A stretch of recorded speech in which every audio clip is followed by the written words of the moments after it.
The deafening crack of Peter Lockhart's arm breaking echoed through the quiet forest, bringing an abrupt halt to what had been a peaceful alien-human cultural exchange mission. The sound made Xerith, the lead alien nurse on the expedition, freeze in place, his four elongated eyes widening in horror as he watched the human stumble but somehow remain standing. "By the 7 moons of Traxxas," Xerith gasped, his pale blue skin flushing a deep indigo with stress. "Do not move. Your skeletal support system has suffered catastrophic failure." Peter winced, looking down at his right arm, which now bent at an unnatural angle between his elbow and wrist. The pain was intense, radiating up his arm in hot waves, but he'd had worse. The fallen tree that had caused his injury still needed to be cleared from their camp before the incoming storm hit. "It's just a broken arm," Peter said through gritted teeth, sweat beading on his forehead. "Happens all the time to humans." Xerith rushed forward, his 3-fingered hands trembling as he carefully approached Peter as if the human might shatter into 1,000 pieces with the slightest touch. "This is a severe medical emergency. You must be immobilized immediately before further damage occurs." The other members of the expedition, 2 more aliens from Xerith's homeworld of Axelar and 3 human scientists had gathered around now, drawn by Xerith's panicked shouts. "What happened?" asked Dr. Olivia Hayes, the team's human physician.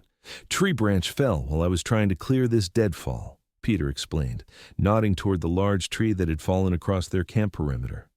"Caught my arm wrong. Clean break, I think." Xerith's breathing apparatus, a small device attached to his neck that helped him process Earth's oxygen. Rich atmosphere began working overtime, making a high-pitched whirring sound. "Clean? There's nothing clean about a fracture of a major support limb. How are you still conscious? Why aren't you in shock?" Dr. Hayes moved closer, gently examining Peter's arm. "It's a simple fracture.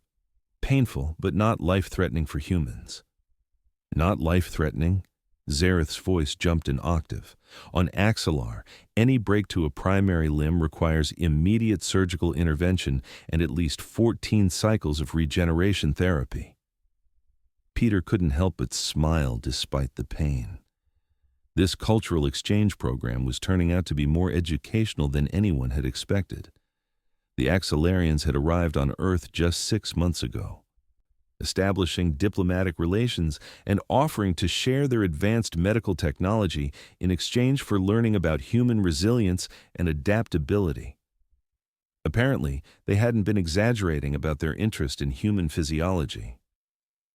"We should get him back to the medical tent," Dr. Hayes said calmly. "I can set the bone and put a cast on it." "A cast?" Xerith's translator struggled with the concept. "You mean to say you will simply wrap the broken bone and wait for it to heal itself?" "That's right," Dr. Hayes confirmed. "Human bones are remarkably good at repairing themselves if properly aligned and immobilized." Xerith's 4 eyes blinked in rapid succession, a sign of extreme distress in Axelarian body language. "This is barbaric. I cannot allow such primitive treatment for a member of our expedition." Peter looked at the fallen tree, then at the darkening sky. The storm would hit within an hour, and they needed that deadfall cleared. "Look, Doc, can you just splint it temporarily? I need to finish clearing this tree before the storm hits." Dr. Hayes frowned. "Peter, you've got a broken arm. You can't—" "Absolutely not," Xerith interjected, his voice so loud that his translator crackled with distortion. "You will cease all physical activity immediately." Peter shook his head. "The camp will flood if we don't clear this drainage path. Just give me something for the pain, splint it, and I'll finish the job." Xerith's color changed again, this time to a pale lavender that indicated profound confusion. "You intend to continue working with a broken support limb?" "It's just my right arm," Peter said. "I can still use my left." The alien nurse made a sound that his translator couldn't process, something between a gasp and a moan. Then, without warning, Xerith's eyes rolled back and he collapsed to the ground in a dead faint. Dr. Hayes sighed. "Now I have 2 patients. Kryn, the expedition's Axelarian botanist, rushed to Xerith's side. He has entered protective shock. This is how our bodies respond to witnessing severe trauma. He will recover in approximately 20 Earth minutes. Peter looked at his broken arm, then at the unconscious alien nurse, and finally at the fallen tree. So, about that splint? An hour later, Peter had his arm in a temporary splint and had managed, with the help of the other humans, to clear enough of the fallen tree to prevent the campsite from flooding.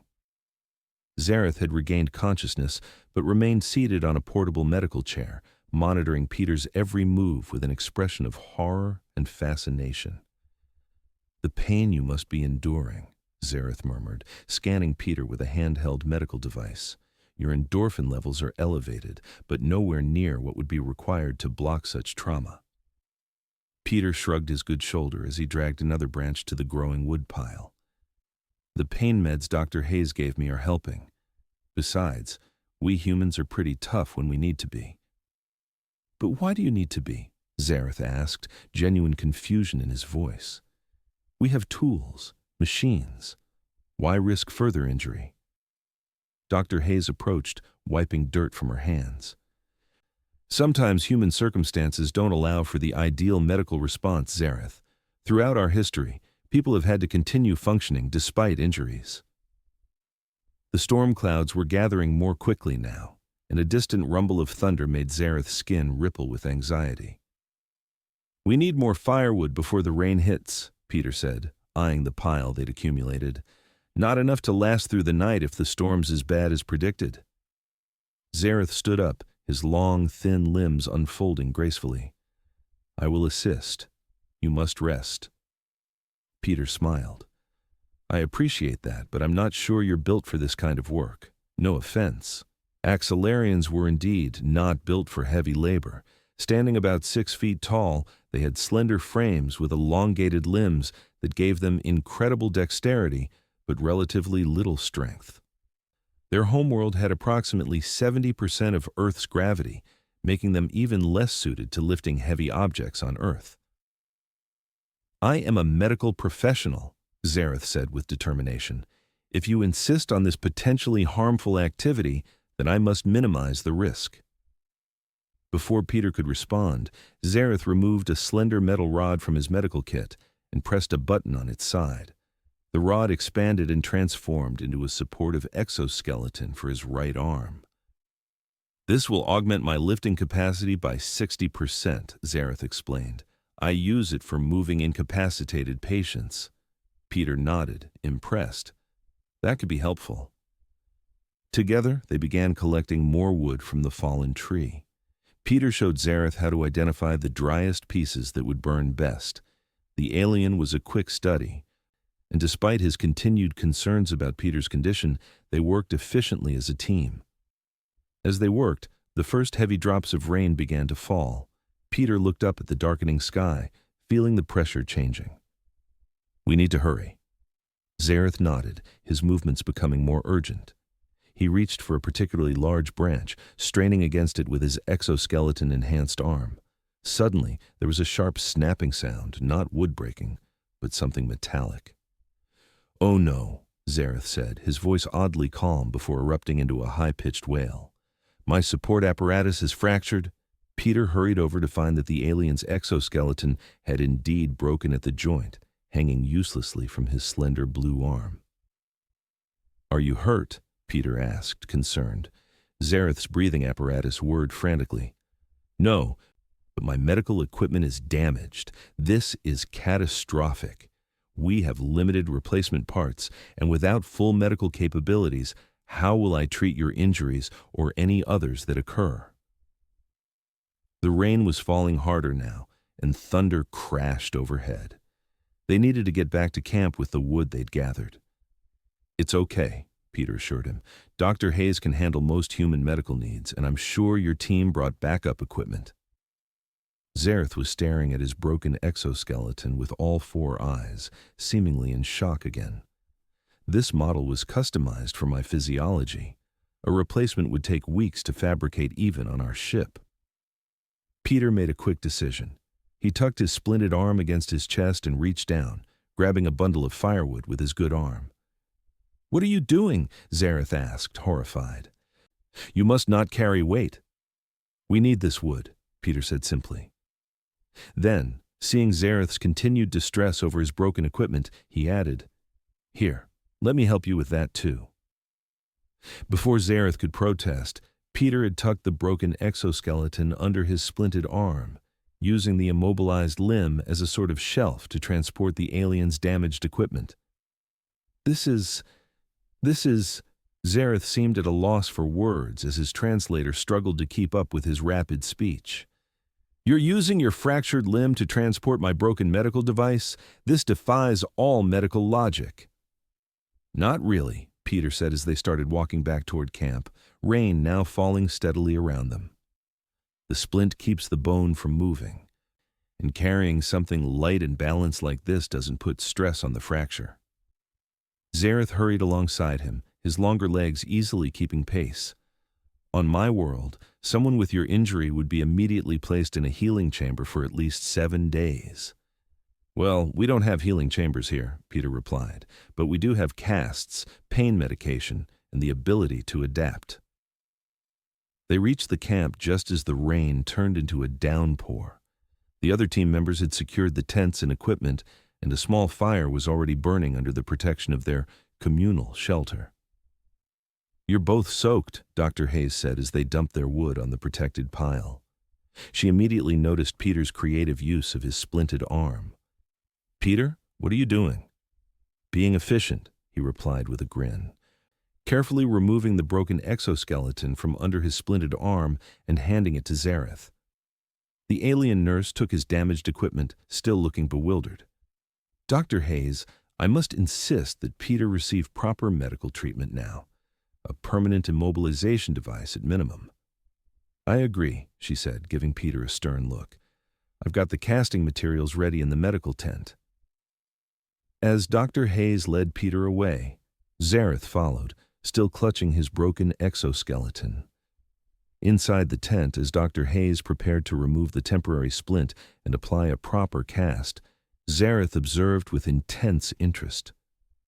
"This casting material," he said, examining the rolls of fiberglass material. "It hardens to create a rigid support structure?" "Exactly," Dr. Hayes explained as she began the process. "It's lightweight, but strong enough to protect the bone while it heals naturally." "And how long must he wear this cast?" Xerith asked. "About 6 to 8 weeks, depending on how well it heals," she replied. Xerith's color changed again, this time to a thoughtful shade of teal. "And during this time, he will continue to function? To work?" "With some limitations," Dr. Hayes said, carefully positioning Peter's arm. "No heavy lifting with this arm, no getting the cast wet for extended periods, but otherwise, yes." As Dr. Hayes worked, applying the cast with practiced hands, Xerith's demeanor slowly shifted from horrified to curious. He leaned in, watching every step of the process with all 4 eyes. "This is fascinating," he admitted, "primitive, yet effective in its simplicity." Peter winced as Dr. Hayes adjusted his arm. "Sometimes the simplest solution is the best one." When the casting was complete, Dr. Hayes gave Peter strict instructions about care and limitations, then left to check on the rest of the team as the storm intensified outside. Xerith remained, still holding his broken exoskeleton, studying Peter's cast with evident interest. "May I scan your cast? I wish to document this technique." "Go ahead," Peter said, extending his now encased arm. As Xerith ran his medical scanner over the cast, he said, "I believe I may have overreacted to your injury." Peter laughed. "Just a bit. On my world, our bones are more brittle, more like your cartilage in structure. A break as severe as yours would indeed be life-threatening for an axillarian." "That explains your reaction," Peter said. "Cultural differences extend to biology, too." Xerith nodded, setting down his scanner. "Indeed." He hesitated, then asked, "Would you be willing to assist me with repairing my exoskeleton? I believe I could adapt some of the principles of your casting technique to create a temporary fix." Peter smiled. I'd be happy to help. That's what this exchange is all about, right? Learning from each other. Outside, the storm raged, but inside the medical tent, human and alien worked together, each adapting the other's technology to create something new. Over the next few days, as Peter adjusted to functioning with a cast, Xerith's fascination with human resilience grew. The alien nurse followed Peter everywhere, documenting how he adapted to his limitation, asking endless questions about human healing processes and pain management. "You are using your injured limb again," Xerith observed one morning as Peter balanced his breakfast plate on his cast while using his good hand to eat. "It makes a convenient shelf," Peter replied with a grin. "Might as well make use of it." Xerith's skin rippled with what Peter had come to recognize as amusement. "Most efficient. I have been analyzing your cast design and have incorporated elements into the repair of my exoskeleton." He demonstrated by extending his arm, showing where he'd used materials similar to Peter's cast to reinforce the broken joint of his medical device. "It's not as strong as the original," Xerith explained, "but it allows for basic functionality until a replacement can be fabricated." "That's the spirit," Peter said approvingly. "Adapt and overcome." As the days passed, the rest of the expedition team noticed the growing camaraderie between Peter and Xerith. What had begun as a medical emergency had evolved into a genuine cross-species friendship. Xerith no longer panicked at Peter's use of his cast as a tool, instead taking notes on the human's adaptability. A week into Peter's recovery, the team received an urgent message from the Axelarian ship in orbit. A series of solar flares was disrupting communications and would delay their scheduled supply drop. They would need to extend their stay at the current campsite for at least another week. "This presents a logistical challenge," Kryn, the Axelarian botanist, noted during their team meeting. "Our food supplies will need to be carefully rationed. We can supplement with local edibles," offered Marcus, one of the human scientists. "I've identified several plant species that are safe for human consumption." "But not for Axelarian physiology," Xerith pointed out. "Our protein requirements are different." Peter, who had been quietly listening, spoke up. "There's a stream about 2 miles east of here. I noticed fish similar to trout when we did our initial survey. They might meet your protein needs." Xerith immediately turned all 4 eyes toward Peter. "You cannot possibly be suggesting that you will attempt to catch these fish. Your arm is still healing." Peter smiled. "I don't need 2 arms to fish. Besides, I'll take some help." To everyone's surprise, Xerith volunteered. "I will accompany Peter. As his medical provider, I should monitor his condition during physical activity." Dr. Hayes raised an eyebrow, but nodded her approval. "Just be careful. Both of you." The following morning, Peter and Xerith set out for the stream. Peter carried a makeshift fishing pole in his good hand, while Xerith brought a collection device he'd adapted from his medical equipment. "The repair to your exoskeleton is holding up well," Peter observed as they walked. Xerith extended and flexed the reinforced joint. "Yes, though it operates at only 72% efficiency. Still, as you humans say, it gets the job done." When they reached the stream, Peter showed Xerith the basics of fishing: how to bait the hook, cast the line, and wait patiently for a bite. The alien was fascinated by the primitive yet effective technique. "On our world, we cultivate all our protein sources," Xerith explained. "The concept of hunting or gathering wild food is ancient history to us." "Sometimes old ways work best," Peter replied, casting his line with practiced ease despite using only 1 arm. "There's a certain satisfaction in catching your own food."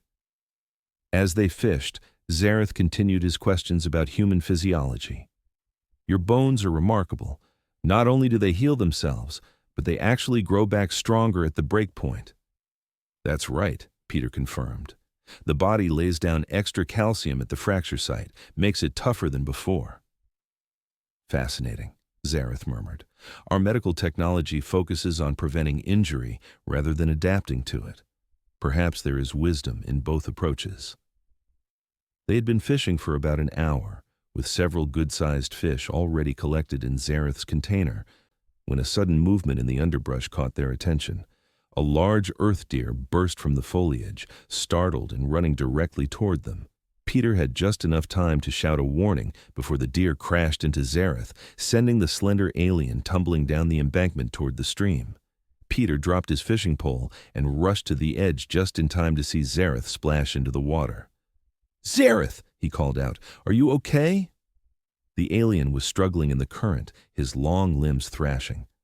"I cannot, the water density too heavy." Peter remembered that Axolarians, adapted to their lower gravity world, were poor swimmers in Earth's denser water. Without hesitation, he scrambled down the embankment, his cast-encased arm held high to keep it dry as he waded into the stream. "Hold on," he called, fighting against the current with his one good arm while trying to reach Xerith. The alien was being swept downstream, his blue form barely visible above the water. Peter pushed harder, finally managing to grab one of Xerith's flailing limbs. With a tremendous effort, he pulled the alien toward the shore, struggling against both the current and Xerith's panic. "Stay calm," Peter instructed, his voice steady despite the strain. "I've got you." Finally, they reached the shallows, and Peter helped Xerith crawl onto the bank. The alien collapsed, his breathing apparatus working overtime to expel the water he'd inhaled. "Are you injured?" Peter asked, kneeling beside him. Xerith's color had paled to an almost white shade, indicating extreme stress. "My exoskeleton is damaged again, but I'm otherwise functional." Peter noticed that the cast-reinforced joint had indeed broken again, the temporary repair unable to withstand the force of the fall and struggle in the water. He also realized that his own cast was soaked, the fiberglass material showing signs of softening. "Dr. Hayes is going to kill me," Peter muttered, examining his waterlogged cast. "She specifically said not to get it wet." Xerith's color slowly returned to its normal blue as his breathing stabilized. "You risked further injury to your healing bone to save me," Peter shrugged. "You would have done the same." "I'm not certain I could have," Xerith replied honestly. "My physical capabilities in your environment are limited." "But your medical knowledge isn't," Peter pointed out. "We all contribute what we can." They sat in silence for a moment, recovering from the ordeal, before Xerith spoke again. "I believe I understand now." "Understand what?" Peter asked. "Why you used your injured arm to carry wood, to balance objects, to function despite damage," Xerith explained. "It is not merely stubbornness or primitive medical practice. It is adaptation, survival." Peter nodded. "Exactly. Humans have always had to make do with what we have, even when it's broken." Xerith looked at his damaged exoskeleton, then at Peter's waterlogged cast. "Perhaps my people have become too dependent on perfect conditions, on technology that never fails. We have forgotten how to adapt." "Well," Peter said, standing and offering his good hand to help Xerith up, "now you're getting a crash course in it." Together, they gathered their fishing equipment and the container of fish they'd caught, which had fortunately remained secured during the chaos. As they made their way back to camp, Xerith continued to reflect on what he'd learned. "I will need to redesign my exoskeleton repair," he said, examining the broken joint. "Perhaps incorporate more flexibility, like your human joints." "And I'll need a new cast," Peter added ruefully. "But at least we got enough fish to supplement our supplies until the drop arrives." When they returned to camp, Dr. Hayes was indeed displeased about Peter's cast, but more concerned about both of their well-being. As she removed the damaged cast and prepared to apply a new one, Xerith assisted, applying his newfound appreciation for human medical techniques. "I would like to try a hybrid approach," Xerith suggested as Dr. Hayes worked. "Perhaps we could incorporate elements of our Axolarian healing technology with your casting method." Dr. Hayes looked intrigued. "What did you have in mind?" "A nanofiber reinforcement within the cast material," Xerith explained. "It would accelerate bone knitting while maintaining the mobility your method allows." "That sounds promising," she agreed. "We could set up a trial with Peter as our first patient if he's willing." Peter, who was watching the application of his new cast with interest, nodded. I'm game. Seems like a perfect blend of both worlds. Over the next few days, Xerith and Dr. Hayes worked together to create the hybrid cast. Using materials from both the human medical supplies and Xerith's equipment, they developed a new type of cast that incorporated Axelarian healing technology within the familiar structure of an Earth cast. Meanwhile, Peter helped Xerith redesign his exoskeleton repair, using principles of human joint mobility to create a more flexible, adaptable solution that could withstand unexpected stresses. By the time the supply drop finally arrived a week later, both projects were complete. Peter sported a slightly glowing blue-tinted cast that, according to Xerith's scans, was accelerating his healing by nearly 40%. And Xerith's exoskeleton now moved with a more natural, human-like flexibility that allowed it to bend without breaking under pressure. The Axelarian medical officer who arrived with the supplies was astonished by these innovations. "You have created entirely new medical technology," he said, examining both the hybrid cast and the redesigned exoskeleton. "This could revolutionize both human and Axelarian treatment protocols." Peter and Xerith exchanged pleased glances. "It was a team effort," Peter said. "Born of necessity," Xerith added, "and a broken arm." As the expedition prepared to conclude its mission and return to the main research base, Peter and Xerith found themselves standing by the same fallen tree that had caused Peter's injury weeks earlier. It had been fully cleared now, the wood used to keep their camp warm and dry through several storms. "It is strange," Xerith remarked, "how a serious injury led to such significant advancement." Peter nodded, looking at his glowing cast. "Sometimes you have to break something to make it stronger." "A very human philosophy," Xerith observed, "but one I now understand." He extended his repaired exoskeleton arm, demonstrating its improved flexibility. "In trying to fix what was broken, we created something better than either original." "That's the best kind of progress," Peter agreed. The next day, as they packed up the camp, Xerith presented Peter with a small device. "What's this?" Peter asked, examining the sleek metal object. "A portable version of the healing technology in your cast," Xerith explained, "for when this injury is healed and the next one occurs." Peter laughed. "You're that sure I'll hurt myself again?" "I have studied humans for 6 Earth months now," Xerith replied, his skin rippling with amusement. "Statistical probability suggests you will require medical attention again within 1 year." "Fair enough," Peter conceded, pocketing the device. "And what about you? What will you take back from this experience?"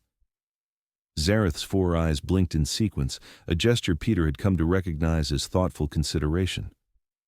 "I will take back the understanding that adaptation is not merely a response to failure, but a path to innovation, that using a broken limb to carry wood is not primitive, it is resourceful."